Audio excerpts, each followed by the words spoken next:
Let's try it again. Good afternoon, everybody. Yay, thank you. So first of all, I just want to acknowledge that you all are here after a full day of teaching. And so I definitely know what that's like. And so I'm thankful and grateful that you all are going to spend a little bit of time with me and us after doing the good work that we do every day with young people. I've also been teaching all day, but I've been teaching teachers all day, which is differently painful. My mom told me, so I have twins, you're going to meet them in a minute in the slide deck. But anybody in here have multiples? Okay, so y'all have heard this too, right? Did hella people tell you, oh, it gets easier? They just always say, oh, it gets easy. When they were really little, it gets easier, it gets easier. And so finally I asked my mom, who raised 7 kids. I said, Mom, is it true? Does it get easier? She said, nah, boy, it just gets differently hard. So, yeah, you know, teaching young people, working with grown folks, just different challenges, but it's the work that gives meaning to the work that we do every day. So I'm grateful to those of you that spend a little bit of time with me throughout the course of the day. And I express my gratitude to all of those of you who are going to spend some more time with me now. I just want to start by saying that if there's this slide deck can be made available to anybody in this room that feels like the stuff that's in the slide deck can be useful to you in your practice, and stuff might come up that you try to track that you lose. I'm more than happy to share it with you, or respond to questions that come up for you about the stuff that I talk about in the presentation. My email is on there, so please feel free to just shoot me an email for any resources that I can share with you that'll help you do your craft a little better. If you send me the classic 5-page teacher email, then I'll just email you back with my cell phone, and we can set up some time to just jump on the phone and actually talk about it. Or if you're ever up our way, so I'm from East Oakland, and that's where I do. So that's how we do in East Oakland. So just get ready for that when you drive down the streets. Random people just woo. But if you are ever up our way and want to pass through the work that we're doing in our community, please don't hesitate to reach out. We receive visitors all the time at the Roses and Concrete Community School. We've had visitors from your district already, and you know, always down to share. We definitely don't have it all figured out, but always down to share what we're trying to do if it can be supportive for your work in this community. So the talk that I was asked to do today is actually based on, or more of a response to some of the work that I'm privileged enough to do with schools all over the country, particularly, you know, within the last 5 to 7 years, where equity has become all the rage.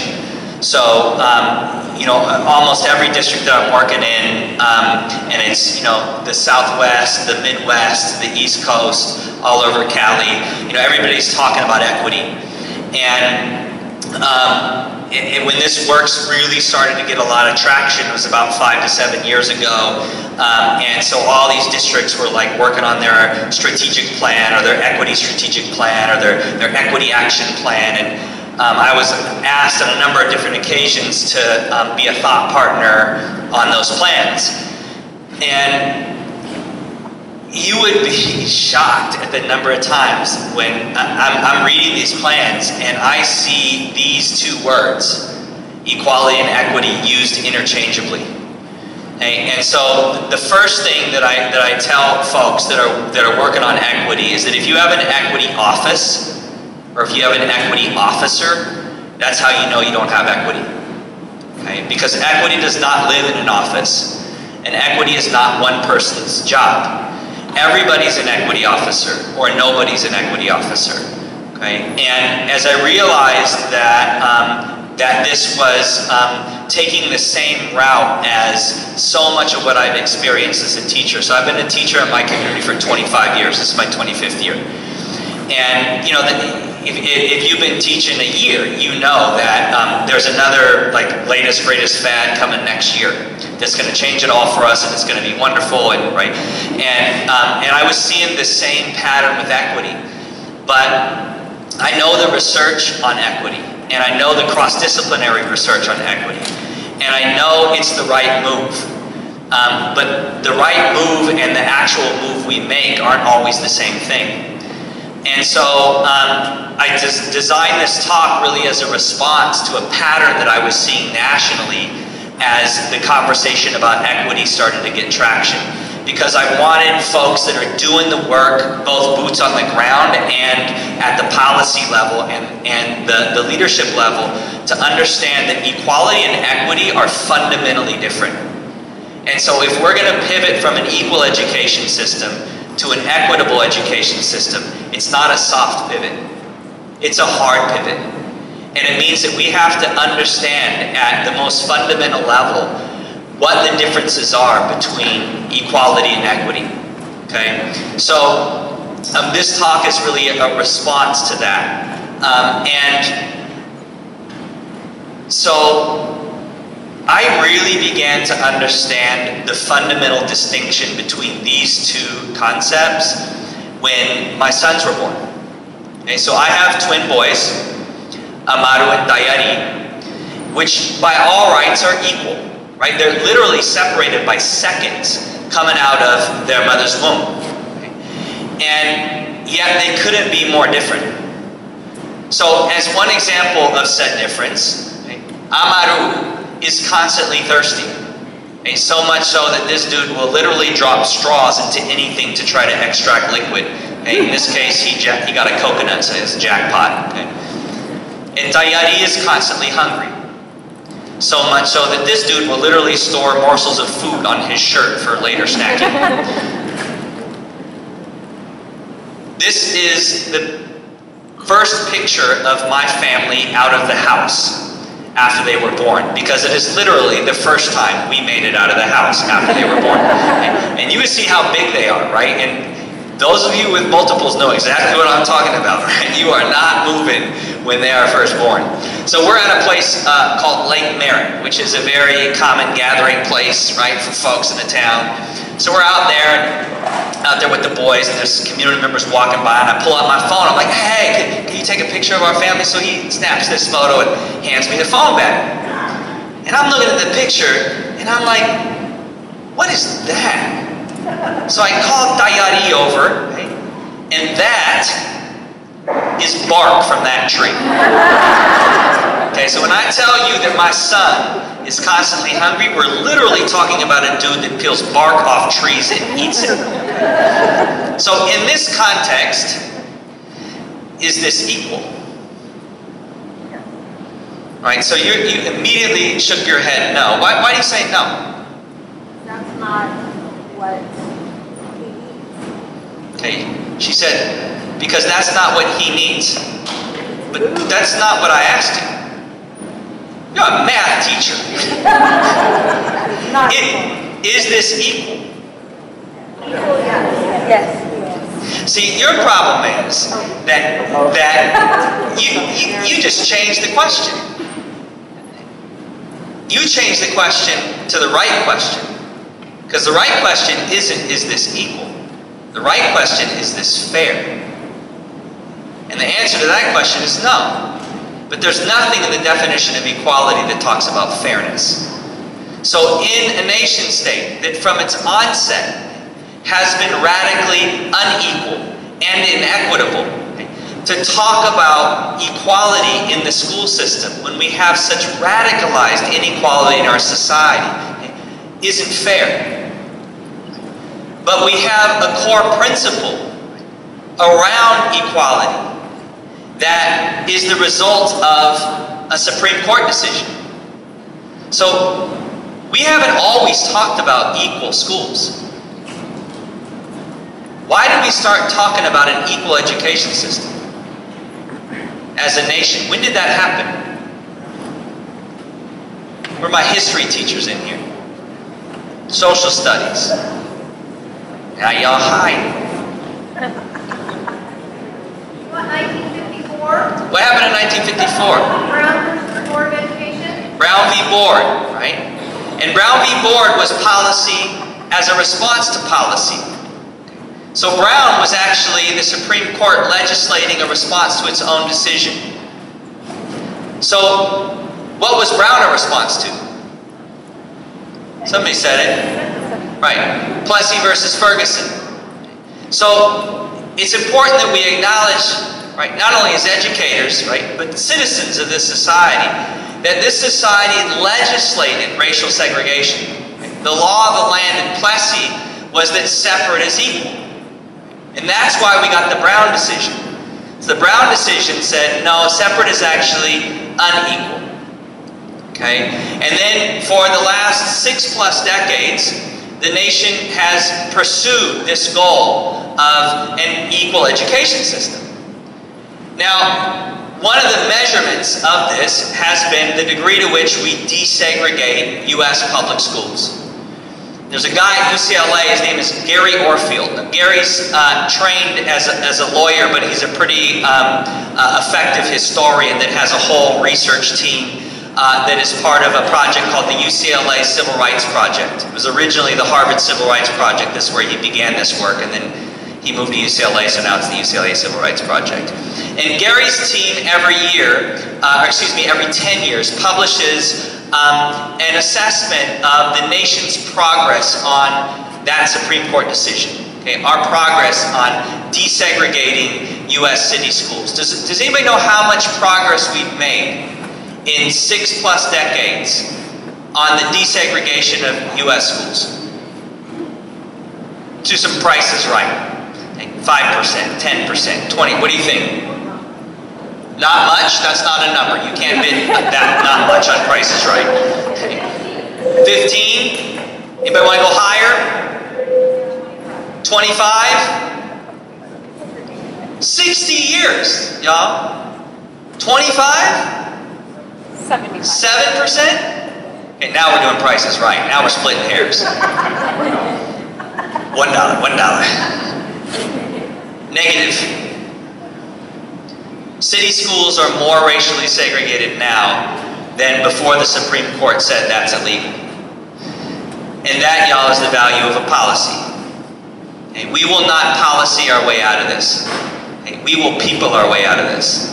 And it's not that policy doesn't matter. Of course policy matters. Anybody who worked under No Child Left Behind knows policy matters. Okay? But policy without attention to the people on the ground that actually have to implement that policy is just pomp and circumstance. And so we failed to deliver on the promise of Brown, in large part because we didn't actually support and resource and recruit and develop teachers on the ground that would actually have to execute on that policy. Okay? So I'm in districts all the time that, as a part of their equity journey, are talking about being data-driven. Everybody wants to be data-driven. Y'all data-driven? Santa Maria is data-driven? No, you're the one district in the nation that's not data-driven. Okay. So, I'm not from here. I told you I'm from East Oakland. So to get from the place where I'm staying to here, okay, I had to use this. Okay, now my preferred nav system is something called Waze. Okay, so to get from the Fairfield Inn to here, okay, I had to put what into Waze? Address. Okay, I had to put an address, also known as data. Okay, now what happens if I put the wrong address in? Y'all are signing in and then tipping out, right? You got your hours. Okay? Waiting for somebody to show up. And I'd be in the wrong place. But I'd still be data-driven. It's not about being data-driven. It's about being driven by the right data. And if we keep looking at the same data and ending up in the same place with the same group of kids that we've continued to struggle with as a community and as a nation, then maybe we need to change the data we're looking at. So the first question we need to ask, I think it's great that we're going to be data-driven. I really do. But if we're not driven by the right data, we're going to keep ending up in the wrong place with the kids who can least afford for us to end up there. So let's change the data we're looking at. Right? So first, let's look at some national data on the impact of 6+ decades of a commitment to an equal education system. Not long before Arnie Duncan left office, I was teaching high school at Fremont High School as an English literature teacher. And Arnie was all over the national news talking about lauding himself and the Obama administration, frankly, at having created the highest high school graduation rate in the history of the nation. Now at the time, I'm teaching at Fremont High, which is arguably one of the 20 lowest performing high schools in the nation. And so I'm having this moment of like massive cognitive dissonance, where I'm like, this is some of the worst teaching conditions I've ever worked in, and you're telling me that we're doing better than ever, the top education official in the country. And so I went and got the data, because I knew that these maps that Arnie was showing on CBS and NBC and CNN, that this isn't data. This is a display of data. And as somebody that's been trained in how to read and display data, I know that you can give me any data set and I can paint 5 different pictures for you, just by how I choose to display it, just by how I color code it, just by how I slice the data. So we went and got the data, and we reran it. Okay, so this is not actually the map that Arnie was running with. Okay, this is our re-rendition of it. And what we did is we took all that data that he was talking about, and we sliced it one way, by income. So this is the high school graduation map for middle and high income youth in the United States. Does this shock anybody? Probably not, right? Because most people know that we do all right, more or less, by middle class and wealthy kids in schools. That's the corresponding map for low income students. And if that's not a national crisis, pray tell what is. The one group of students who can least afford to fail in school are failing coast to coast in massive numbers. And this doesn't code for race. It doesn't code for language, right? It doesn't code for kids that are in the foster care system, right? It's only kids who register, right, as low income. This is our national income data. The United States has the largest wealth gap in the history of the industrialized world. No nation has ever had a larger wealth distribution gap than we have right now. And all the economic data suggests that it's trending in the wrong direction. The gap is growing. This is our corresponding incarceration data.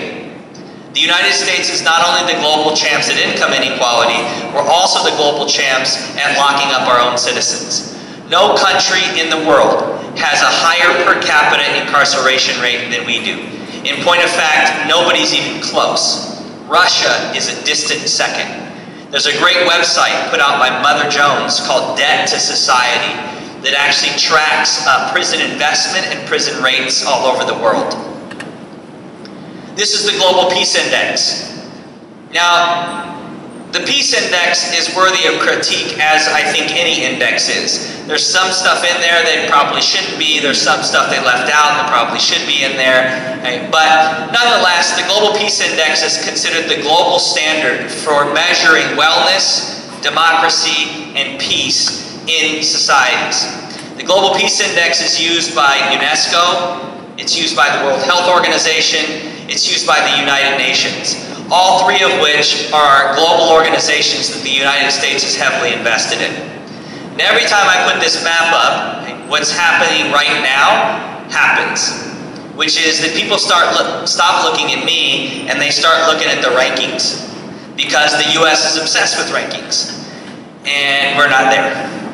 We didn't make the top 15, 2015. We were 94th.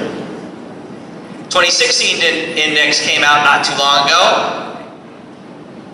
and we dropped to 103rd. Now, what's particularly interesting to me about this index is that probably no one in this room lives at 103. Most of us live somewhere in the 20s, okay, with relative peace. Which means what for our most vulnerable youth? Where are they living? Right, they're living below 103, okay? Now, what's also interesting to me is who's scoring out on the index ahead of us.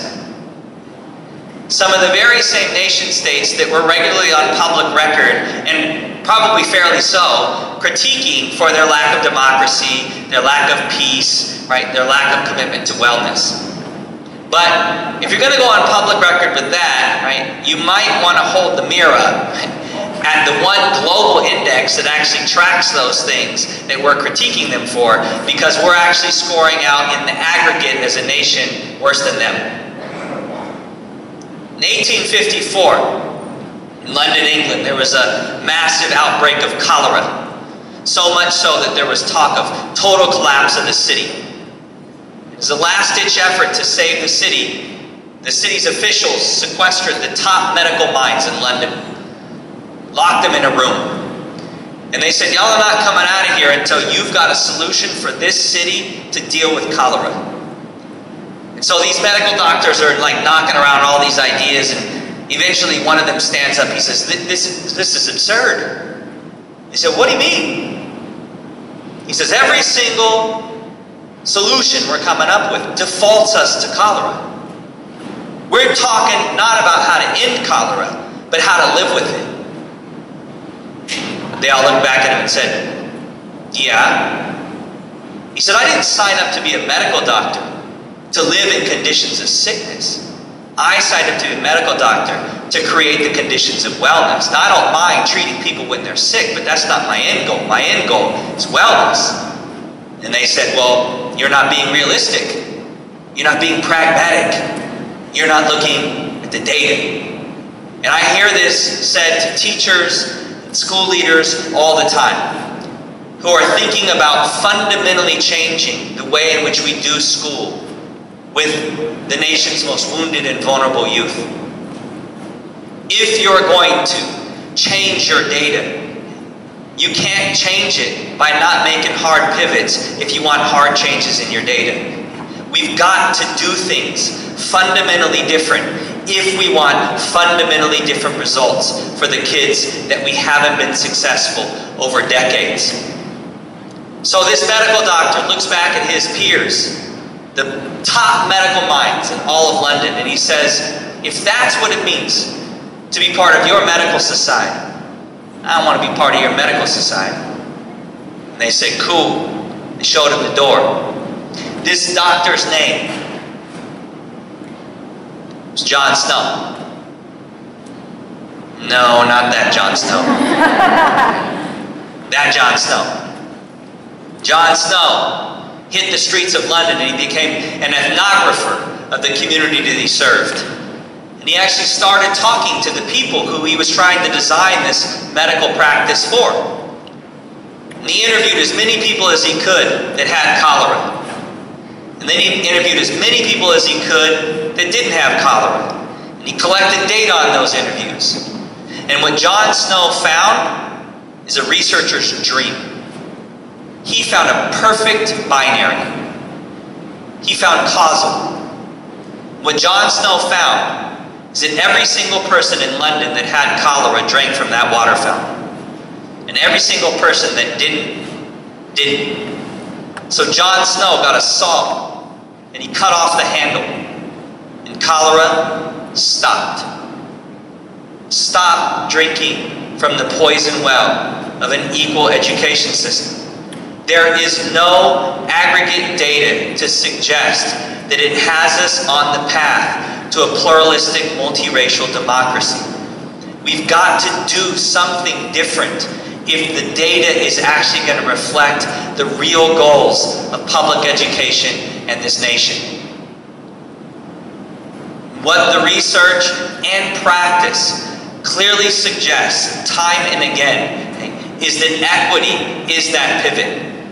In an equitable system, if you're hungry, you get food. If you're thirsty, you get water. If you're hella thirsty, you get hella water. In an equitable system, you get what you need when you need it. Now, I see the first part, that first part of the conversation, getting students and families what they need, happening a lot more. The conversation is happening a lot more. What I don't see happening very much is the second part, the when. And this is why there's actually 2 Brown decisions. A lot of folks don't know this. Okay? There's Brown v. Board 1, and there's Brown v. Board 2. Why did the Supreme Court have to re-legislate its own decision? Why is there Brown 2? What did they realize several years into Brown 1 that they left out? Anybody know? It's arguably the most famous line from the Brown decision. They didn't say when. So Brown v. Board 2, right, legislates that answer. And the answer they came up with was, with all deliberate speed, which apparently means backwards for the first 60 years. So there's a lot of really interesting research that's starting to happen around this concept of equity. Okay? Some of my favorite comes from John Powell and Angela Glover Blackwell. So Angela Glover Blackwell is the CEO of an organization called Policy Link, which does some of the better policy work that I've seen done in the country, particularly policy that is targeting groups that typically are not attended to in policy. So Angela, the first report that's worth you all looking at is the title of the report is Equity is the Superior Growth Model. Okay, and that report actually examined societies all over the world. She partnered with some of the most prominent economists in the world, and she deliberately brought in conservative economists, kind of like middle-of-the-road economists and more progressive economists to see if she could get some agreement around what is the model, what is the economic model we should really be pursuing. And what these economists concluded was that the countries that are showing both the most growth and the most sustainable growth all have doubled and tripled down on equity. And so these economists across the board concluded that the superior economic growth model is actually equity.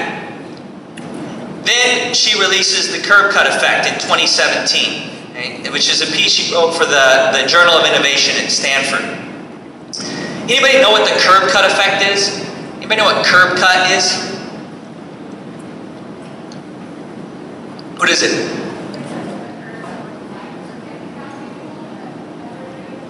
That's right. So it was the dip in the curb that was implemented in cities and communities all over the country to support people in wheelchairs. Okay? Who advocated for that?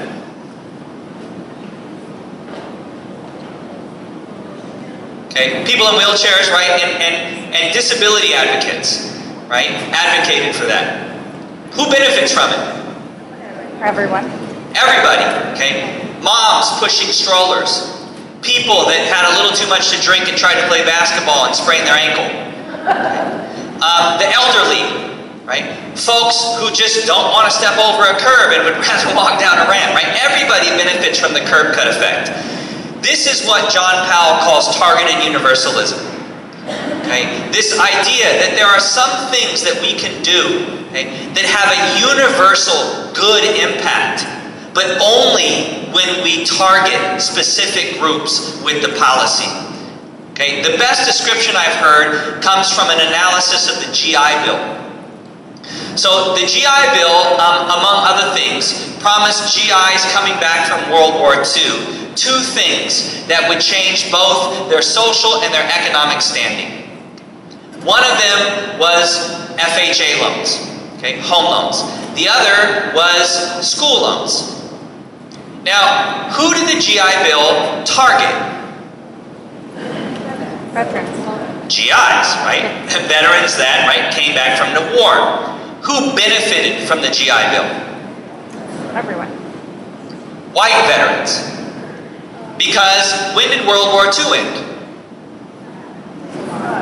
Circa, right? 45, 46, depending on your history professor, right? So, what Supreme Court decision hadn't passed yet? Brown. Okay, so black GIs couldn't go to college except to HBCUs because universities were still racially segregated. Banks were still engaging in the practice of redlining as a normal practice. So people of color writ large could not get home loans to get into the new suburbs and the new industrial economy. So while the GI Bill was meant to target all GIs, okay, only some of the GIs actually benefited from it. Okay? And this is literally, right, if you read some of the research on the transition for the Irish, right? This is a book title. It's called How the Irish Became White. Because prior to World War II, the Irish were not treated, right, as white people. They were treated as second-class citizens. But post-GI Bill, in one generation, suddenly they're homeowners and their kids are going to college. Okay? And suddenly they're white. That same path wasn't made available to people of color. The same people of color that were fighting in that same war because of bad policy. Okay? The GI Bill was the right idea, but they failed to figure out which groups do we have to specially target to make sure that they also benefit from the GI Bill. Okay? So when you think about your policies in your classroom, when you think about your policies in your school, when you think about your policies in your district, how are you making sure, not that the policy is equal, but that it's equitable? Who's going to need special attention around the policy to make sure that the policy works for them? Okay? And then that, right, has a cross-cutting universal impact. So, one of the best ways to begin to figure that out, right, is through Maslow. Right? If you're going to develop an equity paradigm in your classroom, in your school, or in your district, this is a great place to start. Right? This is your assessment tool. There is nothing currently being used in Santa Maria or any other school district in the nation that has the research base of Maslow. Nothing. Okay, Maslow released the hierarchy of needs in 1943. It continues to be widely agreed upon across fields. Public health, social epidemiology, neuroscience, neurobiology, the medical field, child development, psychology, all agree Maslow's right. Okay, and if you've been teaching today, you know Maslow's right. Kid shows up hungry, what ain't they doing? They ain't paying attention. Right? So, when you think about, right, the path to equitable engagement, right, you got to begin to start thinking about, hey, of the kids that I'm most trying to move the meter with, right, where is the place of intervention that is going to start providing the most baseline support to get them to this? Okay? The highest achieving students self-actualize. Okay? That is the goal, right, for individual student achievement. And what's great about Maslow is it tells you exactly what human beings need to self-actualize. So if you have a student that is not self-actualizing, okay, start here. Food, clothing, shelter, and safety. Okay? Then, okay, examine, do they feel a sense of belonging and love in your classroom?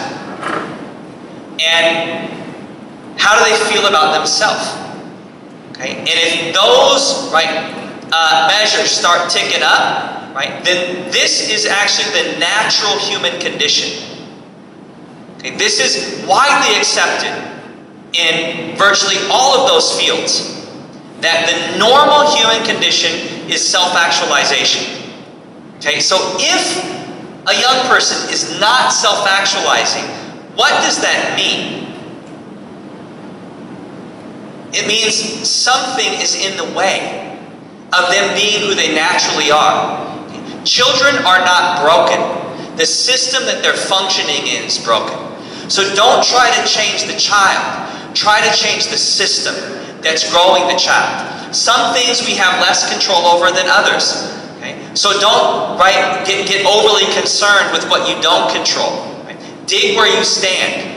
Focus on the place that you do have some locus of control and start to begin to figure out, right, how can I boost these things for that kid? Now, we have over 4 decades of research in our field about what it is that the most effective teachers do to create those environments across kids. Okay? And there's widespread agreement in the field about what they do. And no matter what the policy of the day is, the most effective teachers tend to drill in these 3 domains: relationships, relevance, and responsibility. 4 decades. Very, very, very few outliers in terms of us really understanding what works, why it works, and how it works. So for the second half of this talk, what I want to do is actually introduce you to the most cutting-edge research we have in each of those 3 domains, okay, and why it matters so much. And then I'm actually going to take you into a classroom or a school to let you see it. Because I've sat in that seat enough to know that the slide deck always works. Right? And who's going to disagree that relationships matter? Okay? What I want burned into your head when you leave this talk today is an actual image of what it looks like and the armor to argue to do these things in your class. Because any argument against these things is not research-based and it's not data-driven, it's ideological. And if you have an ideological argument with somebody, it almost always ends up in stalemate. Okay? There's no need for us to have to argue this as a profession. The research community and the data community both agree that these are the things that matter most for effective teaching and learning. Before I go there, I just want to acknowledge what Maslow acknowledged that almost nobody in the academy acknowledges anymore. Which is that Maslow didn't come up with the hierarchy of needs on his own. Maslow appropriated it. Maslow learned the concept of the hierarchy of needs from indigenous people, specifically the Blackfoot Nation. That's actually a picture of Maslow on the Blackfoot res with Blackfoot people. Now, First Nations people all over the United States have a version of the hierarchy of needs. We refer to it as the First Nations perspective. In the case of the Blackfoot people, they refer to it as the breath of life. Now, what's interesting about the First Nations perspective and Maslow's perspective is that the First Nations perspective is one about collectivity and about democracy. Thus, the reason that the U.S. democracy is not based on Greek democracy, but on the democracy of the Iroquois people. Right? So we adopted the concept of democracy from Western indigenous people, specifically the Iroquois Nation. Okay?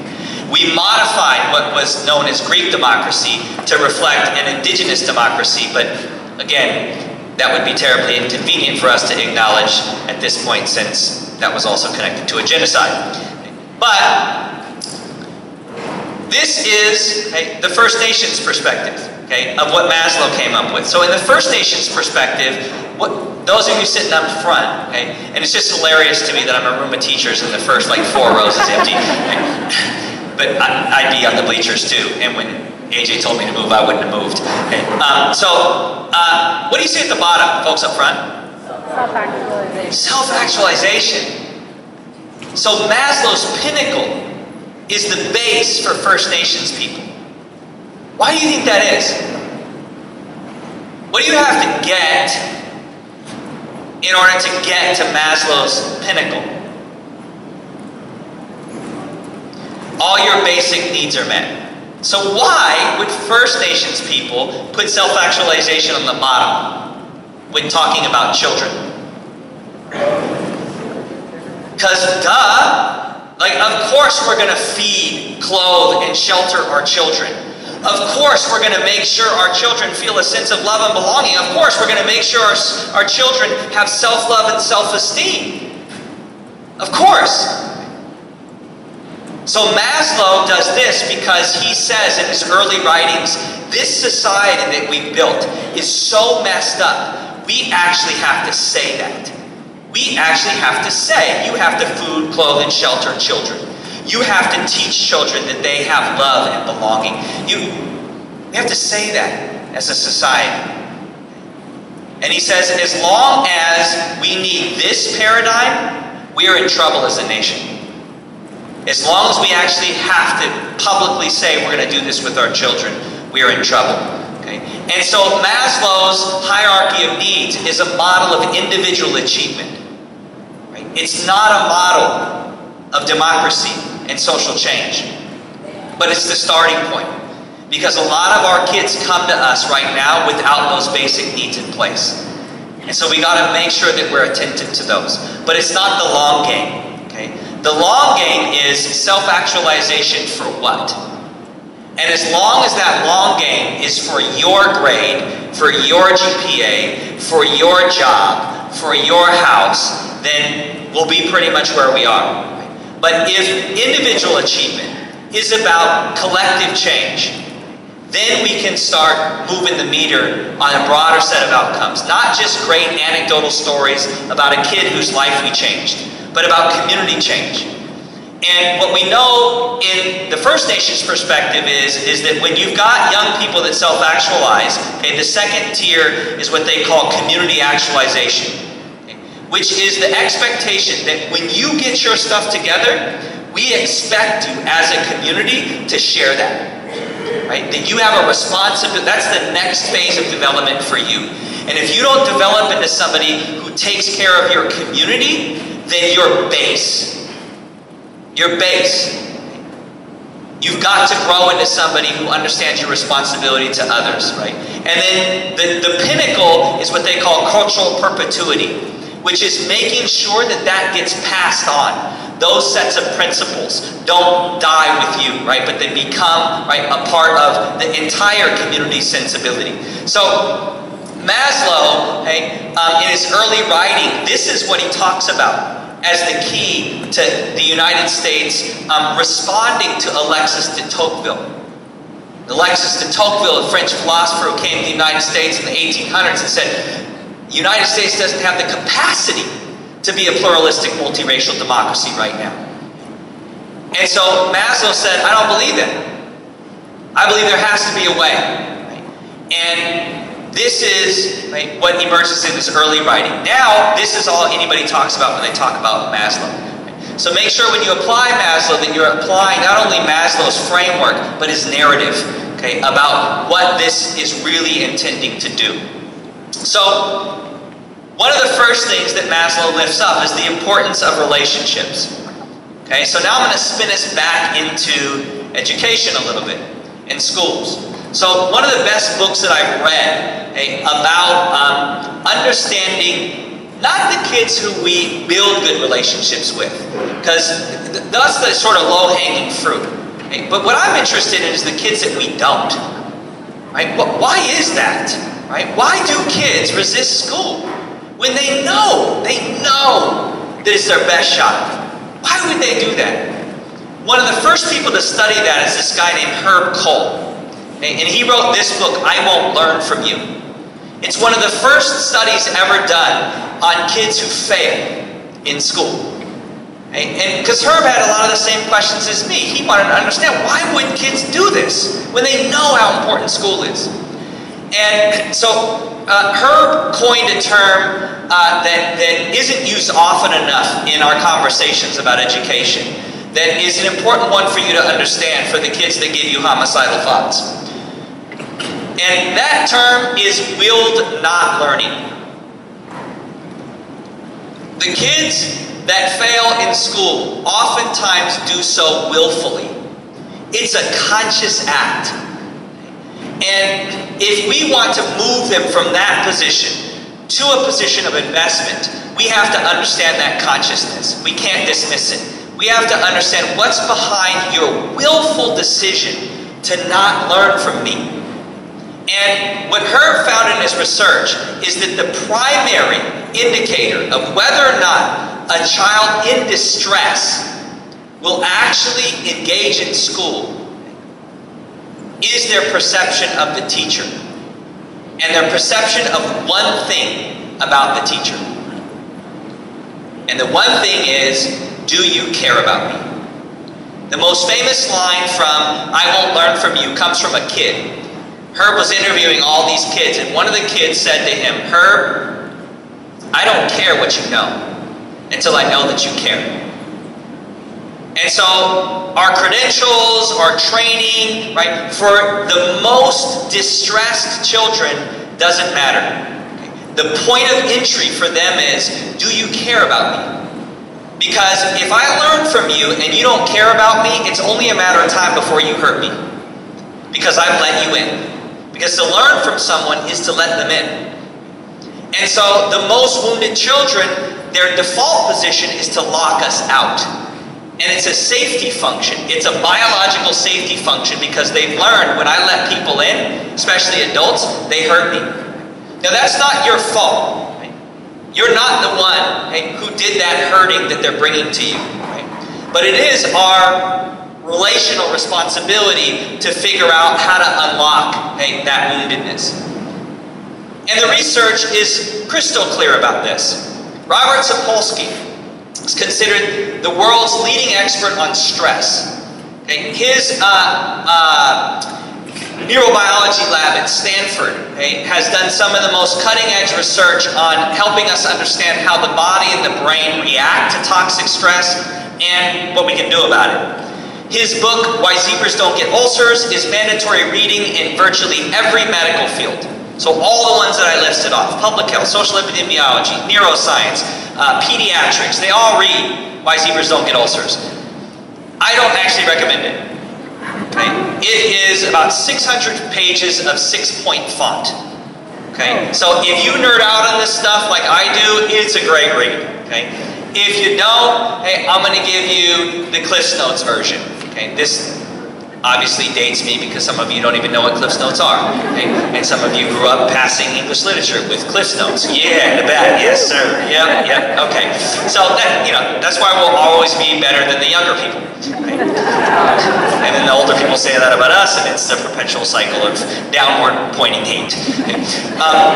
So anyway, there's a great documentary film that you can get on Netflix, you can get on YouTube, that actually summarizes the research that led up to this book.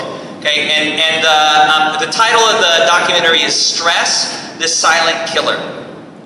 Okay, and it'll basically game you up on how stress operates in a society, how it affects the body and the brain, and how to disrupt it. Right? And your classrooms are little societies. Right? They're little communities that can be toxically stressful or not. Brene Brown, a lot of folks got up on Brene Brown because of her TED Talk. It's got like, 30 million hits or something at this point. But a lot of folks don't know that Brene also wrote a New York Times bestseller. So this book, Daring Greatly, if you've seen, again, this is another one where if you don't have time to read this book, you can watch her TED Talk, which is like 14 minutes. But this book is kind of a full spread about what she covers in her TED Talk. And what Brene's work has helped us to do is understand the difference between sympathy and empathy. Okay, and it's that distinction has created a radical shift in the conversations around how to respond to trauma and toxic stress. So, sympathy. What is sympathy? Okay, I got a bunch of mumbling, right? Somebody own it. What is sympathy? Feeling sorry for someone. Okay, yeah, feeling sorry for someone, right? So when you have a sympathetic connection to somebody, what happens to your biochemistry? Nothing. And what happens to the other person's biochemistry? Nothing. What's empathy?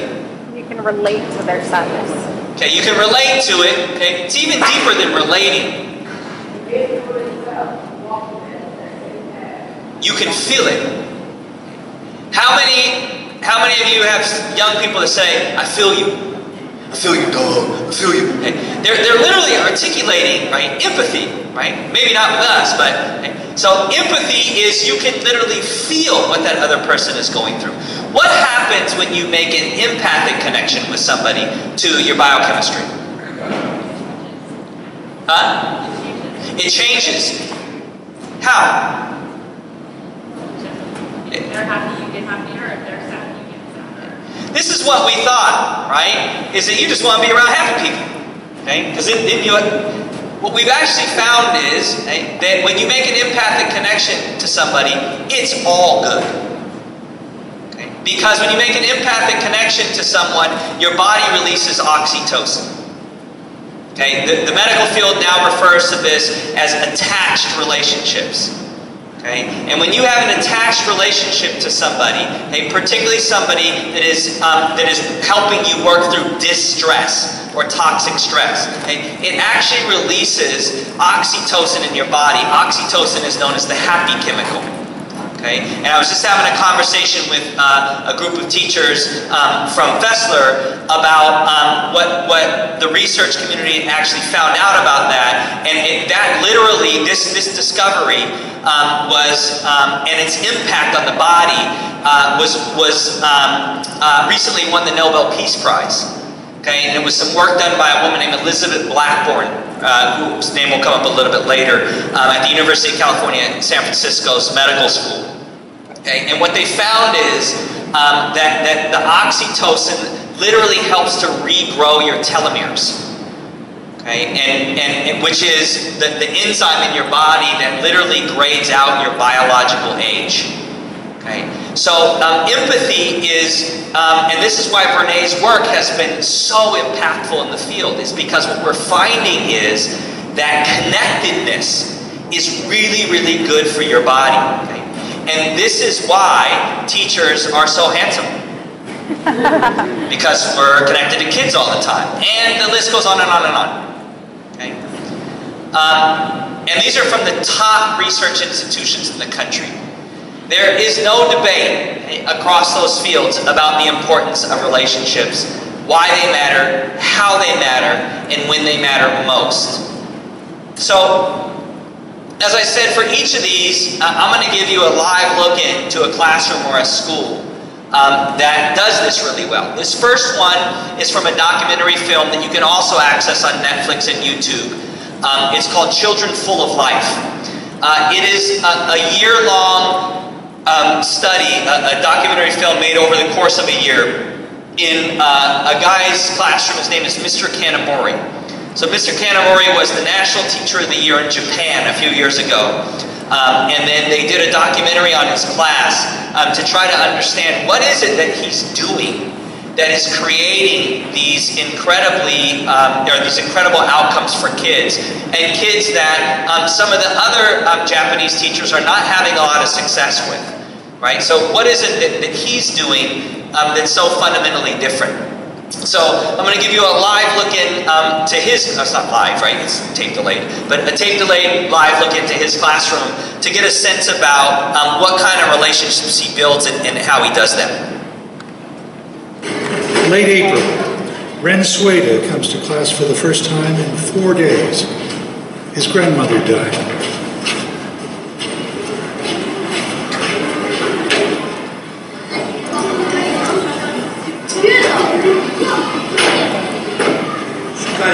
In his notebook, Ren writes about the death, the funeral, his loss. 21日の日曜日、呼ばれて2階に行ったらおばあちゃんは亡くなっていた。おばあちゃんは眠るように亡くなっていた。おばあちゃんは They were worried. They didn't know why Ren was away. Now they're moved at his pain and saddened by his loss. 特別式だった。最後のお別れに花をいっぱい入れてあげた。僕は涙がボロボロと出た。みんなも泣いていた。バスで火葬場へ行った。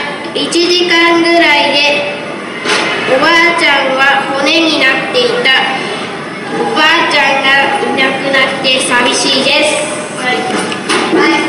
手挙げてる人全員立ちなさい。The letter unlocks some brutal and long-hidden memories. 私の誕生日の日の前の夜におじいちゃんが寝ながら亡くなってしまって、私はおじいちゃんの顔を見れずに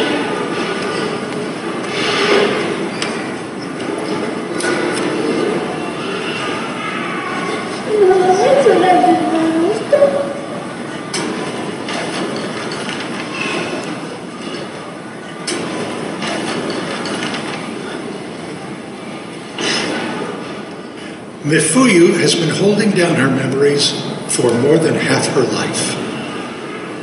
私は3歳の時にお父さんがね、命が危機の時も書きたかったんだけど、書こうと思ったんだけど書けないくらい苦しくて、それで私はお父さんが亡くなった時には3歳だったんだけど、そういうことが分かってて、それで She'd been afraid to talk about her father. She didn't want to seem different. She paid a price.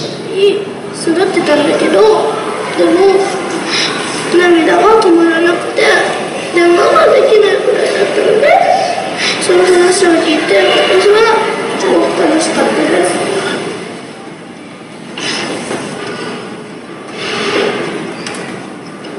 Now, at last, she feels safe enough to talk about her missing parent.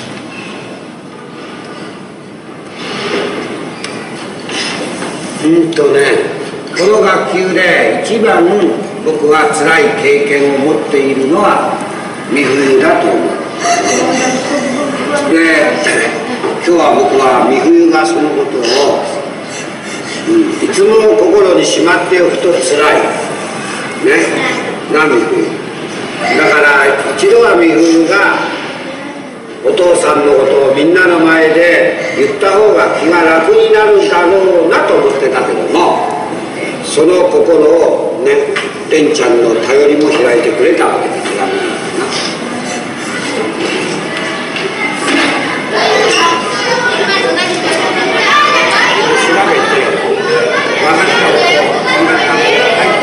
They're trying to understand. They all find it painful. Some find it unbearable.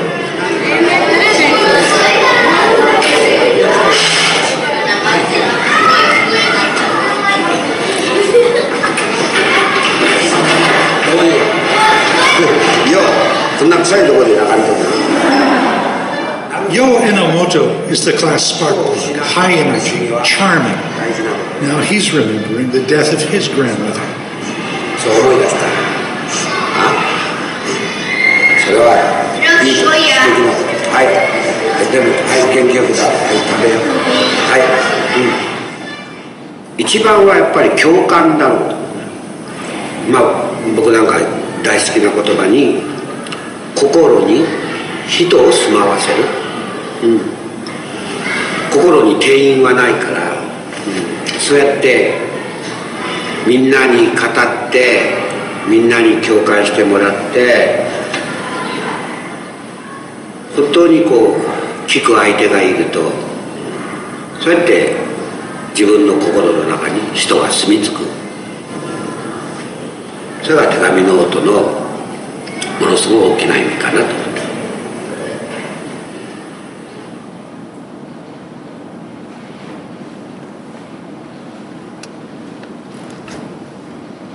There's a lot of layers to analyze there that we don't have time to really dig into. But a couple things that I want to point out about what happens. So when the emotions start coming out, who's doing the healing?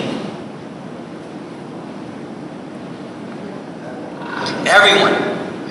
And I think a lot of times, Phil, when teachers hear this kind of talk, they think that this is all on us. It's not. It's on our classroom community. So how do we create the conditions where children can heal children? It wasn't anything that Kanamori said that opened up, right, those emotional floodgates for the kids. What Kanamori did was to create the structure to allow kids to release that from other kids, and then kids to hold other kids. How does Kanamori find out that that kid's in the bathroom? Right, other kids. And so when you think about how you want to achieve this in your classrooms, it's not all on you. You can't possibly carry all of that. You can't possibly get to all of that. But what you can do is to create the conditions where young people are learning those skills as a part of their public school education. And ultimately, right, those skills are what transform societies. Not ABC 1, 2, 3. Not that those don't matter, of course they do, I'm a teacher. But if kids know ABC and 1, 2, 3, and they can't connect with their neighbor, we're screwed. Okay? If kids can connect to their neighbor, they're more likely to access ABC and 1, 2, 3. If kids can connect to their neighbor and they have ABC 1, 2, 3, we're on the path that we all signed up to engage in when we decided to become teachers. So then the question is, if we've got those kind of relationships, right, then the question is, what are we teaching our kids? Is it relevant? Is it transformative? Right? Now, I am not big on checklists, but I'm going to give you one right now. Because I'm in districts all the time. I'm working with teachers all the time that are saying that they want to be culturally relevant and community responsive, and they're not sure how. And so, if you want to get on that journey, hey, here's your checklist. Look at your curriculum, look at your classroom culture, look at your pedagogy, hey, and examine whether or not it reflects your students' lives, their communities, their families, and their ethnic, cultural, and linguistic histories. Okay, that's your checklist. Okay? And if the answer is no to any of those, then that's the drill point for you to push your curriculum and your pedagogy to be more culturally relevant. And there is crystal clear evidence in the research community about why relevance matters so much. So, I've cited some of the best thinkers that we have, right? And what I want to show you is what's called a cascade, or a logic cascade. Okay? Because it's really a cascading series of effects that we see happening to children when they gain access to curriculum and pedagogy and school cultures that are relevant, right? So the first thing that starts to happen is that the children's knowledge of themselves, hey, starts to improve. Right? And that's the baseline. Do children really value who they are and who they come from? Okay? Do they know who their ancestors are? Do they know their historical value? And when that starts to happen, we see a direct link between that, okay, and self-esteem. And where did you see self-esteem earlier? Okay, Maslow, but where in Maslow? It wasn't the top. Remember, the top is self-actualization. It's the window into the top. Okay, self-esteem, self-love is the precursor to self-actualization. But I find almost no schools measure this. So they don't actually know if they're building this in kids. Okay? You measure what matters. If you believe that your students' self-esteem matters, then you've got to measure it. Because you want to track the degree to which kids are actually growing in their self-esteem. We know that kids with higher self-esteem have higher hope levels. I also just had this conversation with the group of Fessler teachers. And I find that people often conflate the concept of hope and optimism. And they're not the same thing. Okay? Optimism is a belief that things will get better no matter what. Hope is a belief that things will get better anyway. Okay, so while staring down the most challenging circumstances, okay, the hopeful person doesn't reject that fact. They acknowledge inequality. They acknowledge the deck stacked against them. But they believe that things will get better anyway, okay, because they're realistic about their circumstances. The research community, this is a place where this is probably my deepest dive as a practitioner, as a researcher practitioner. So in my own class, in my own high school class, this is what I baseline. I baseline hope. And I track hope levels over time using Charles Snyder's Children's Hope Scale. Because I know what the research says. And I know that if I move the meter on hope, reading, writing, attendance, homework, AP scores, college going, they're coming. They're coming.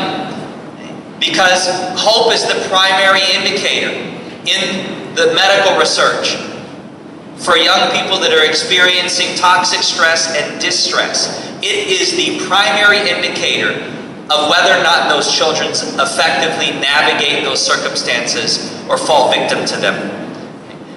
We also know that kids with higher hope levels are more likely to interrupt stereotype threat. Anybody in here heard of stereotype threat? Show of hands. Okay, a few of you. Okay, more should. So starting place. Oh wow, just pulled it right out. I was just going to reference that. Can you hold that up? Okay, so stereotype threat is a term coined by a psychologist named Claude Steele. The book that I would recommend that you start with is the book that she was just holding up. It's called Whistling Vivaldi. Claude's written a lot. Whistling Vivaldi is his most recent thinking on the research that we have from stereotype threat.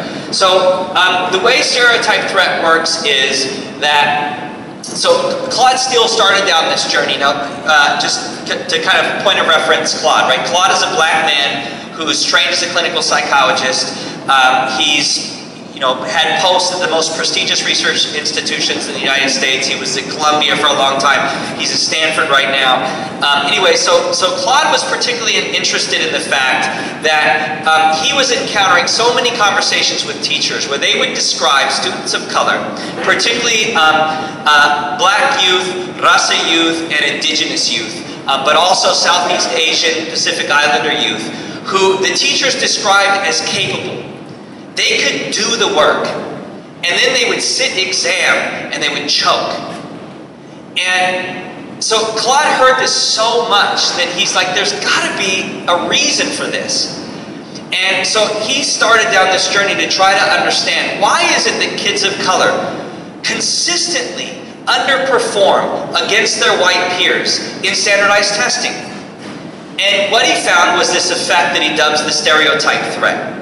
Okay, so what stereotype threat basically revealed is that when a stereotype about you, based on a group that you belong to, emerges in a high-stakes circumstance, your body is flooded with a set of chemicals that actually shut down your neural pathways. So there's literally information in your brain that because of that stress gets locked out. So you cannot access information that you know because you're stressed. And the stress is triggered by a stereotype. So what is the stereotype about kids of color and tests? Right, that they don't do well and that they're not naturally good at them. And this is the trigger point. A sense about what my innate ability is, my natural ability is. This is why this matters so much. Okay, so when your stereotype is triggered, okay, and your body releases all these stress chemicals, right, you underperform. So the research community was intrigued by what Claude found, but they didn't believe him. And so they said, okay, Claude, if this is true, then this will also affect other groups that have stereotypes. And Claude said, it will. I'm just not interested in that. Right? I'm interested in this particular group, but you guys are psychologists. Go figure it out. So they did. So a group of researchers said, well, if stereotype threat is true, then stereotype threat will affect women. And it will specifically affect women in the condition of math and science. Right? Because what is the stereotype about women in math and science? Oh, you can't do it. No, it's not that they can't do it, it's that they're not naturally good at it. So if you work really, really hard, right, you too can be a scientist, right? But you're going to have to overcome all these natural limitations that you have as a girl or as a woman, right? And it's at this point in our society, it's not that explicit. Sometimes it is, right? But a lot of times it's more coded, right? So anyway, this group of researchers said, okay, well, let's test it. So what they did is they took a group of women mathematicians, which means they can do what? Math, okay? And they sat them problem set just to make sure that they really were mathematicians, and they did just fine, they could do the math. And then they brought them in individually, right, and sat them in an exam, and they said, this exam will test your innate mathematical ability. Guess what happened?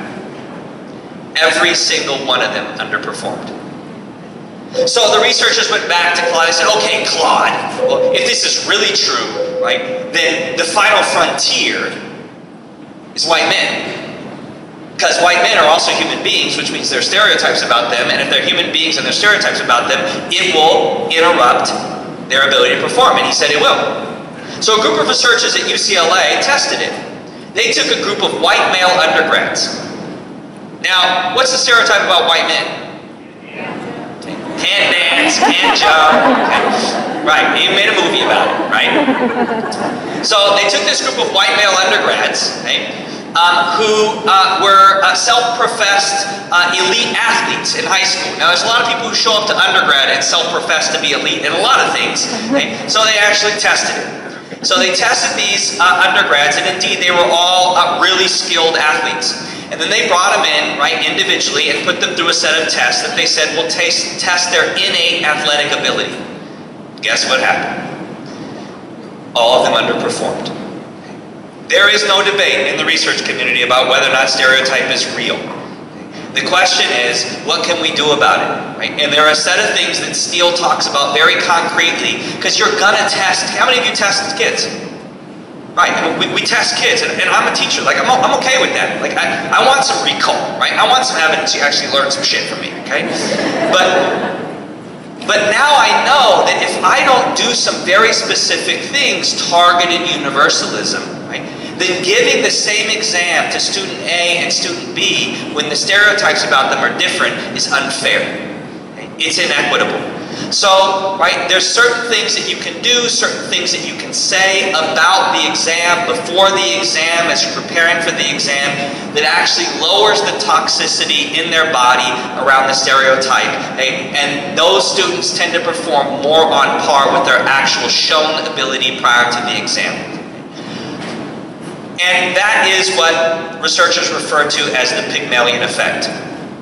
Okay, now, the fact is that you are always creating either a Pygmalion or a Golem effect in your classroom. There is no neutral effect evidence around this. Okay, the Pygmalion effect is the positive side of the self-fulfilling prophecy. If you don't know it, it's a psychological term which basically means the same thing that Eminem says. So if you don't want to read all the research, just listen to Eminem. Okay? And Eminem says, I am whatever you say I am. Okay? And kids very much reflect that back. When children believe that you think they're smart, they tend to perform accordingly. And when children know that you think they're not, they tend to perform accordingly. The latter is called the Golem effect, the former is called the Pygmalion effect. Okay? You are always creating one of those effects in your classroom. The question is which one? Last is Carol Dweck's work. Carol Dweck, also at Stanford, right? Her work on growth mindset became all the rage. Okay? And then Carol Dweck had to go back on the research circuit. So Carol Dweck, around 2006, was all over the national education landscape talking about growth mindset. Everybody was doing growth mindset. The debate here where folks talking growth mindset here. Everybody's on growth mindset, growth mindset. And then if you study Carol's work, what you'll see is she actually has 2 lectures about growth mindset. There's the first one where she introduced it to everybody, and then there's the second one where she curses everybody out because it got poorly applied. So after she got done telling everybody about growth mindset, who did everybody try to develop growth mindset in? Kids, right? And she's like, no, that is not what I said. The growth mindset of your students simply reflects your growth mindset. So if you want a growth mindset in students, who needs a growth mindset? You do. Us. So she juxtaposes growth mindset against fixed mindset, right? And she says that teachers with a growth mindset get the highest performance out of students regardless of how those students scored coming into the class. And the students, or the teachers that get the lowest performance from students tend to have a fixed mindset, particularly around the students that are struggling the most in their class. So, of all the places that I've been, the place that does relevance best is actually not in the States. It's in New Zealand. There's a Maori school in New Zealand that I've been working with now for about 12 years that, for my money, understands what it means to create a cultural and community responsive paradigm better than any place I've seen. I've seen classrooms in the US that do it really, really well. But in terms of a school, like tip to finish, edge to edge, top to bottom, the whole school, this is the best I've seen. Okay, so what I'm going to show you is actually a video from my first trip there. Okay, so this is about 12 years ago. And this is the last day of 2 weeks there with them. Right, and you're going to see two things.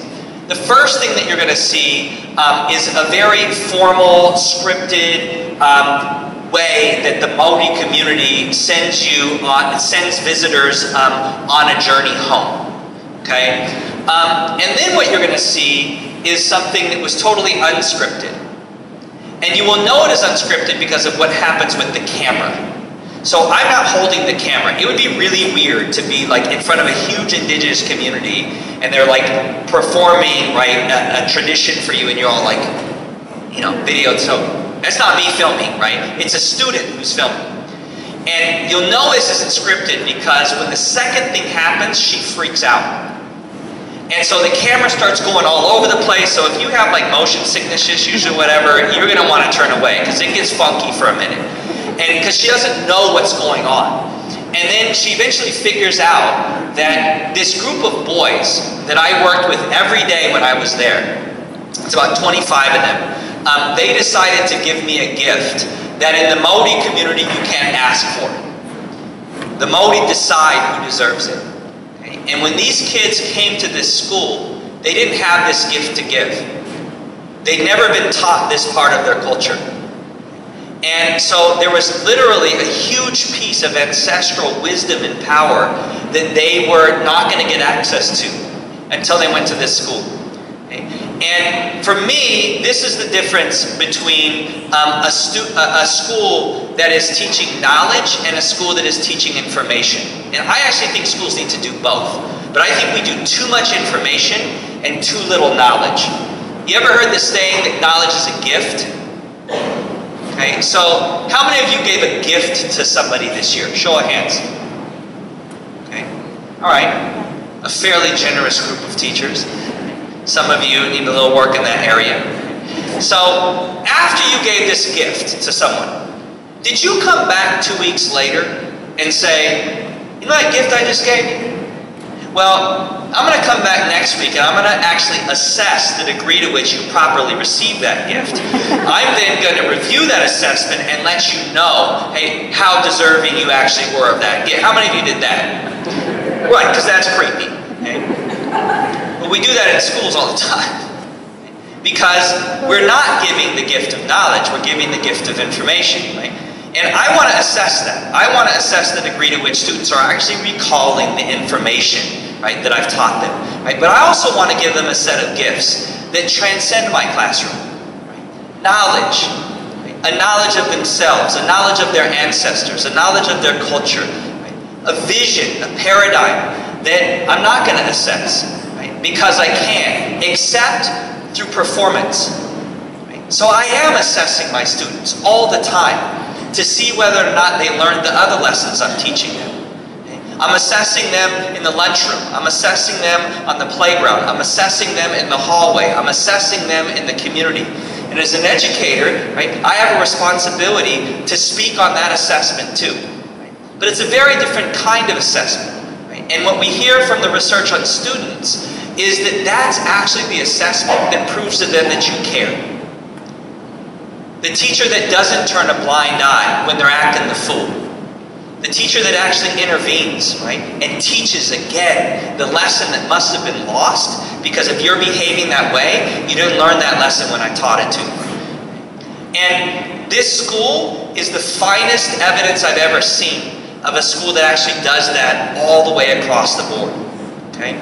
So I'll play this for you as an introduction to the way in which I think about how schools might want to think about that.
Frankly, that would scare the shit out of most U.S. schools. Now, what's most interesting about this school is that in the 12 years that I've been there, I'd never seen their data.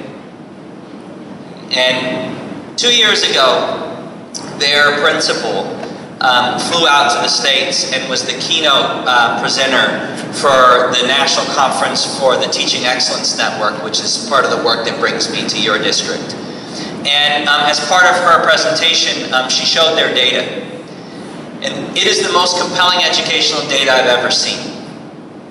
They are the first school I've ever seen that, in addition to tracking all the things that we track, okay, so reading, writing, and math, they also track relationships and cultural identity. And they track it longitudinally in cohorts. So in this cohort, hey, what do you notice about, and just a little context on this school. This is what the U.S., this is a 6-12 school, okay, 6th grade to 12th grade, and they're what we would call a continuation school. So these are Maori kids who have been kicked out of mainstream British schooling, okay, because New Zealand uses a British model of schooling. And they end up here. And when they end up in this school, they don't speak Maori. They don't know how to do the haka. They don't know how to write Maori. They don't know how to perform Maori cultural practices. They know virtually nothing about their culture and their language. And so this school begins, their core principle is first you are Maori. And until you understand that, anything else I teach you isn't a very good use of my time. I want you to read Shakespeare. But if you don't understand what it means to be Maori, you'll read Shakespeare through somebody else's lens, which means you'll never really understand it. But if you understand what it means to be Maori, then you can really read Shakespeare. In many indigenous paradigms, we use a version of something that the Rasa community refers to as la cultura cura. Which means what? La cultura cura. Okay, so a literal translation is the culture cures. Okay, but what it really means is that your culture is your medicine. Okay? And so many kids are asked to leave their medicine at the door.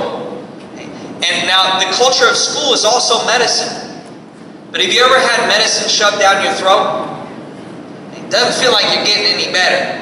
Okay? So I want kids to access the culture of school. But the way in which it's accessed is the most important thing. Right? When you allow someone to bring their cultura, their culture, right, to the learning, then what happens is what you just saw happen. Okay? From an indigenous perspective, we would refer to that as the mixing of medicines. Okay? Because I brought my cultura to those boys, and those boys gave me back their cultura. And in the process of mixing medicines, we both get well. Okay? So to the degree that your students are able to bring their culture to the lesson, to the unit, right? It's not that you don't include yours. It's not that you don't include the culture of schools. It's a mixing of medicines. How does their language, their culture, their community, right, inform what it is that they're learning?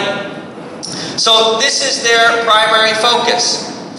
So in year one, right, because all these kids are coming from not that school, it shouldn't be shocking to anybody where they score out on cultural identity and relationships, really low, right? And schools higher than that because they've learned to do school. But their school scores are still really low. Now what do you see happen in year one in a school that is focused on their Maori identity? What happens in year one to their cultural identity and their relationships? Right, it's on the climb. What about their academic scores? They're flat. And so in the US, we bail. Right? In the US, it's like, see, this is why you can't do ethnic studies. It doesn't help them read or write better, it just makes them mad. So why don't they bail? Because they're Maori. And when the kids return math and reading and science scores like this, their response is, oh, you don't even know who you are yet. You don't even realize that I can't teach you math or science or reading. It's your birthright. Your ancestors gave you math and science and reading. All I can do is pull it out of you. And if you don't realize that yet, it must not be because I need to fraction you better. It's because you don't even know who you are yet. And so they double down on cultural identity. And look what happens in year two. Those things that we're paying attention to in school start coming up. This perfectly aligns with what we know in the neuroscience. What we know in the neuroscience, in psychology, in child development is these two sections are actually tethered. Y'all know what a tether is? This is a tether. Now, which pulls which is what you got to figure out. Okay, and what we thought for a long time in school is that if kids start doing math and science better, they start feeling better about themselves, right? So we thought that the academic outcomes pulled the social outcomes. What we now know in the neuroscience is actually the opposite is true. So kids that are coming to you from marginalized identities in this society, where do you think they score out on cultural identity and relationships? Below or above their academics? Below, right? Because they're coming to you and they're learning how to do school, right? But they're not learning how to do themselves. Right? So that stays pretty flat, and they get a little better at school, a little better at school, but you don't see those mega jumps, because the thing that actually pulls the school performance in big numbers is these two. So what that means is that for the kids who have the worst relationships, okay, and the worst cultural identity, it's going to take more time, because those things have to get above the academic scores to start pulling on them. Okay? And that's what we've learned that we now see in schools like this. That's why relevance matters so much. It's actually the pull factor in the tether. Okay? And this is why your kids that self-actualize the best do the best in school, because they've got all those base factors already pretty solid in their life. So I'm going to end by really focusing on those kids, okay, that are coming in with the most detached relationships, the most trauma, the most disconnected. Okay? And to reconnect with those kids, this is what I would start you with. The Boy Who Was Raised as a Dog is written by Bruce Perry, who's considered the nation's leading expert on child trauma, at least from a clinical perspective. His book, The Boy Who Was Raised as a Dog, just released its second version. So if you went on Amazon tonight to get this, don't get this version, get the blue version, okay? Because it has a bunch of new content. This field is exploding, y'all. What we are learning about the brain and the body and trauma and stress, it's like every year new studies are coming out that advance the field, okay? So this book was released in 2006 or 2008. Hey, what we've learned since he first released this book is in his new book, and it's amazing, right, how useful it is for teachers. Each of these chapters in this book is a case study that Perry wrote about a child or a group of children that he treated that had toxic stress, right, that had experienced some really serious traumatic event or series of traumatic events. And I can tell you when I read this book that it changed me as a teacher. Because when I read this book, I saw students that I had failed. And I hadn't failed them because I was a bad teacher. I failed them because I didn't know. And when I read the book, I realized that what I was doing was I was misreading their trauma as bad behavior. Hey, when in fact, I knew what was going on in their life, and I was misreading how they were presenting it to me. So this book has been a huge tool for me to be better and more responsive to the kids that are really, really tough to handle in our classrooms. And the end of the loop around Perry is basically this: triple down on Maslow. With the kids that you're struggling with the most, okay, Maslow again, Maslow again. Because those kids are the group that are the least likely to receive your help in the first two passes. Because what they've learned is to lock people out. A fierce independence. Okay, so for the first time you try, it won't work. Go again, Maslow's right. Some other light reading in case you get bored, I don't know, between now and the end of the year. Okay? Bowling Alone. Robert Putnam, Oxford calls Robert Putnam the world's most influential scholar. He's at Harvard's Kennedy School. This book really shaped a lot of policy. But the book that I actually recommend for teachers is his most recent book. He wrote a book after this one called Our Kids, which examines explicitly how schools have shifted from a model that was much more community-oriented, even at the classroom level, to a model that is very individualistic. Okay, and so thus the term bowling alone. Like, people literally bowl alone now. If you looked at our society 25 years ago, that never happened. People never bowled alone. And we're seeing that, right, in schools, we're seeing that in our neighborhoods, where some of us literally don't even know our neighbors. It's like, you know, deuces in the morning and deuces at night, but I ain't gonna actually talk to you. Okay? Unnatural Causes, another great resource for teachers. This is a 6-part film series from PBS. It is the largest study ever done in the world on inequality and what its impact is. You probably can't read it because the projection is kind of weak, but underneath Unnatural Causes says, is inequality making us sick? That is the research question that they actually interrogated. What do you think the answer is? Yes. Biggest threat to health on the planet is inequality. So if you want a healthy classroom, if you want a healthy grade level, if you want a healthy school, at the top of your list should be the eradication of inequality and no oppression Olympics. So you can't focus on racial inequality and ignore gender inequality. You can't focus on gender inequality and ignore class inequality. You can't focus on class inequality and ignore heteronormativity. All forms of inequality, odious, on the table all the time. Last is the new Jim Crow. The new Jim Crow is a really important read for teachers. And the reason is because Michelle Alexander is one of the first people to directly connect what happens in schools to the school-to-prison pipeline. We've talked about it theoretically. Her research is the first one to actually look at the data in a way that's super compelling. What she finds is that her sort of conclusion is writing a referral on a child is not a benign act. We have tons of evidence that suggests that one referral on a student, one ink to paper on a student, radically increases the likelihood that that student contacts juvie. We also know that if a student contacts juvie, they are exponentially more likely to contact the adult prison system.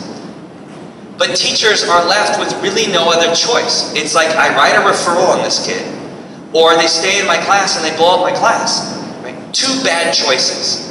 Right? So one of the places where we're really trying to push the work is the third space. Okay? So what can you develop? What can you pilot in your school? Okay? That is an alternative to referrals and suspension. Right? It's not asking teachers to hold that kid in the class. That's crazy. There's sometimes when the kid just can't be held in the class. What are our options that aren't actually bad for kids? Because writing a referral, one, we have zero evidence that referrals and suspensions change behavior. None. Because they don't. Because punishment doesn't change behavior. But that's the only option we have right now. So one place that you all could really push as practitioners is to pilot something different. I don't want to do referrals. What can I do? Because I gotta have another option besides trying to hold this class with 26 other, or hold this kid with 26 other kids. And Michelle Alexander gives some really good ideas about what's possible in school.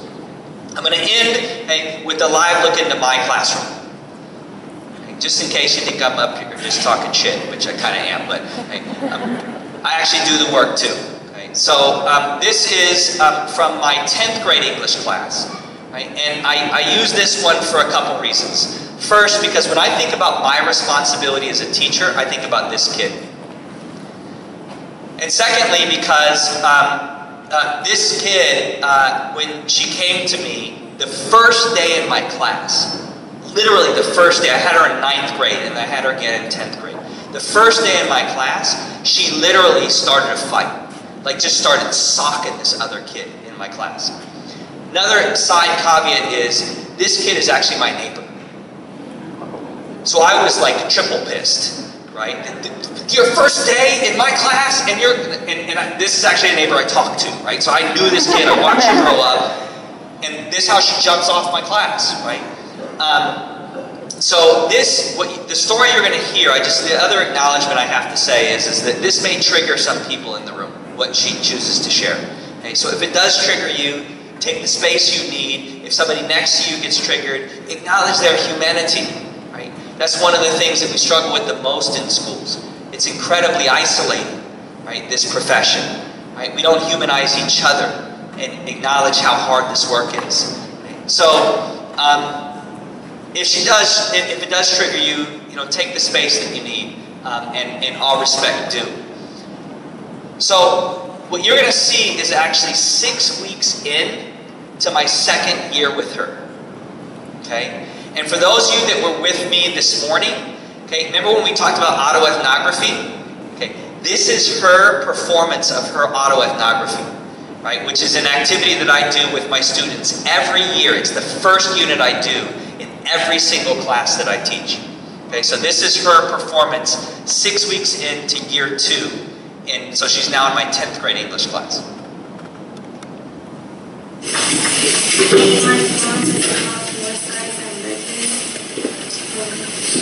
If I had a girl to my head and my reflection from my eyes, I would see the times I would smoke with my cousins, drinking, smacking, throwing powder till my hair was too gone, cheating on my boyfriend with my ex because he would tell me he still loved me, lying to the people I love, hurting the people that care about me the most, and then I would see the reason why. I would see a little girl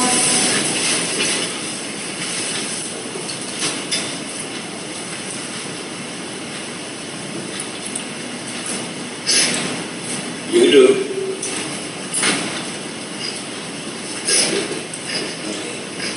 Who with you?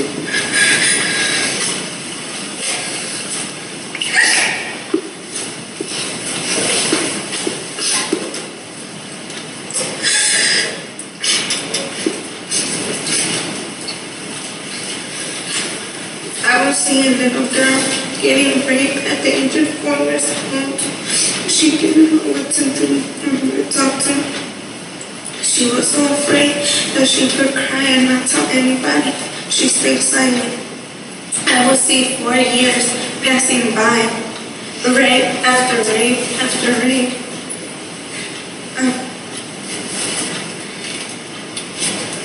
I would see an 8-year-old girl with more scars than birthdays. I would see a 13-year-old girl getting raped by her first real boyfriend. I would see a girl who didn't know how to love herself. I would see me. And if I had a gun put into my head and I had minutes left to live, I would tell that little girl it's okay to tell your mom. It's safe to cry. Go through your pain so you can heal. Drugs will not heal your pain, will not block it out. Love yourself. One day, trust somebody, love somebody. Let yourself be loved. If I had a gun pointed to the back of my head, I would cry and tell 15-year-old me, I love you, don't regret your mistakes. Because I learned that my mistakes are the lesson I needed to learn something.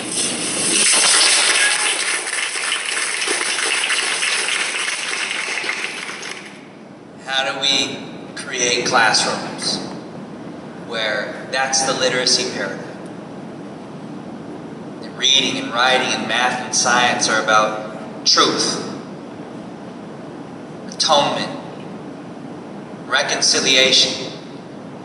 Because to not do that, that's the kid that ends up as the shooter on the block. No one points a gun at someone that looks just like them, pulls the hammer back unless they hate themselves. Self-love. The path to self-love for children that show up to us wounded. This child went through that when she was 4. Which means she went through kinder, 1st grade, 2nd grade, 3rd grade, 4th grade, 5th grade, 6th grade, 7th grade, 8th grade, and my 9th grade class. Before she felt like there was space for her to actually speak that truth. How do we create you heard my students, what are they doing? It's not me, they're holding her. Because they're up next. And they're going to tell the same story that she's telling. And so many of our young people are going through school with these stories and no space, right? Because it's not academic. That is academic. That is rigor. And as long as we keep separating those two, social justice, truth-telling, democratic freedom, and test scores, we're doing neither. At the end of the day, when I think about my individual responsibility and my responsibility that now has a mic to influence some other folks, that's what I'm thinking about. That kid. When are we going to battle for a paradigm in our schools that really supports that kid? Because that's targeted universalism. That kid's rigor became everybody's rigor.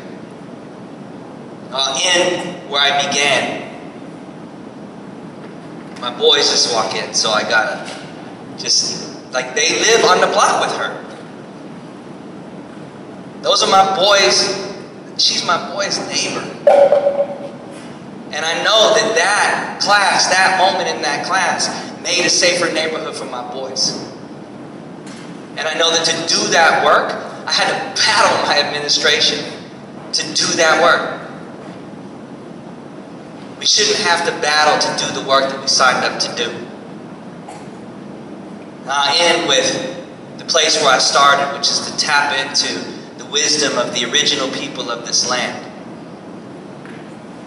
Many indigenous communities have a story like the one that the Cherokee tell about this little boy who was out in his front yard and he's playing. He comes running into the house. He runs up to his abuelita. He says, "Abuelita, I feel like there's a war going on inside my head." She says, "There is, mijo." He says, "Who's fighting, abuelita?" She says, "The two wolves." He says, "Who are the two wolves, abuelita?" She says, "One wolf is rage, avarice, greed, selfishness, violence." He says, "Who's the other wolf, abuelita?" She says, "The other wolf is cariño, familia, love, community, empathy." He says, "Who wins, abuelita?" She says, "The one you feed." Those wolves are alive in every one of us in this room, every child we serve, every parent. That's not the question. The question is how do we create spaces and places where we're feeding that wolf that we signed up to feed? If I can help you in any way on that journey, if there's anything that I share with you today that's useful, that can push you into that direction to become the teacher that you really want to be, please don't hesitate to reach out. I certainly do not have all the answers. Those boys right there will testify to that. But if I can provide you any resources to do the work that you really signed up to do, I'll share them if I have them. I appreciate y'all for the work that you do, for sharing this time after serving all day. Please don't hesitate to reach out if I can support. Thank you.